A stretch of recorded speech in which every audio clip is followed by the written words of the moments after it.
पुराने शहर की एक तंग लेकिन रोशन गली में उस्ताद अल्लाह बख्श की दर्जी की दुकान थी।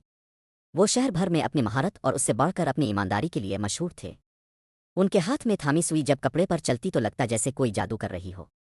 नूर मोहम्मद एक नौजवान लड़का था जो उस्ताद अल्लाह बख्श से सिलाई सीख रहा था।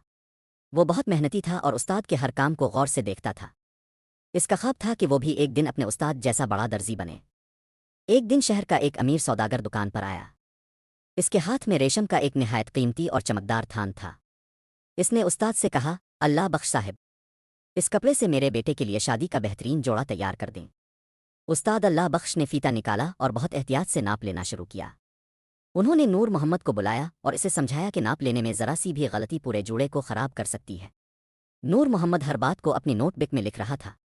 जब उस्ताद ने कपड़े की कटाई मुकम्मल की तो रेशम का एक बड़ा टुकड़ा बच गया। ये टुकड़ा इतना बड़ा था कि इससे एक छोटी वास्कट टोपी बन सकती थी। नूर मोहम्मद ने वो चमकदार टुकड़ा देखा तो उसकी आंखें चमक उठीं।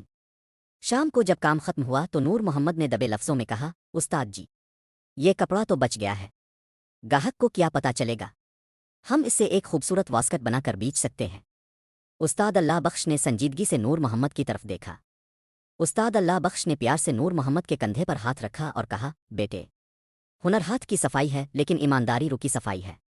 ये कपड़ा हमारा नहीं, इस गाहक की अमानत है। एक सच्चा कारीगर वही है जिसकी नीयत इसकी सुई से ज्यादा साफ हो। चंद दिन बाद सौदागर अपना जोड़ा लेने आया। जोड़ा बहुत शानदार तैयार हुआ था। नूर मोहम्मद ने वो बचा हुआ रेशम का टुकड़ा भी तह करके जोड़े के साथ रख दिया। सौदागर ये देखकर हैरान रह गया क्योंकि आमतौर पर दर्जी बचा हुआ कपड़ा रख लेते थे। सौदागर उस्ताद अल्लाह बख्श की इस दयानतदारी से बहुत मुतासिर हुआ। इसने खुश होकर उस्ताद को तयशदा रकम से ज्यादा पैसे दिए और नूर मोहम्मद को भी इसकी सच्चाई पर इनाम दिया। इसने वदा किया कि वो आइंदा तमाम काम इसी दुकान से करवाएगा। रात को जब दुकान बढ़ाकर वो घर जाने लगे तो नूर मोहम्मद बहुत खुश था। इसे समझ आ गया था कि ईमानदारी की चमक रेशम की चमक से कहीं ज्यादा देर पा होती है। अब वो सिर्फ एक दर्जी नहीं बल्कि एक ईमानदार इंसान बनने की राह पर चल पड़ा था। आपका एक लाइक और सब्सक्राइब मुझे मजीद बेहतर मवाद बनाने का हौसला देता है। ज़रूर सपोर्ट करें।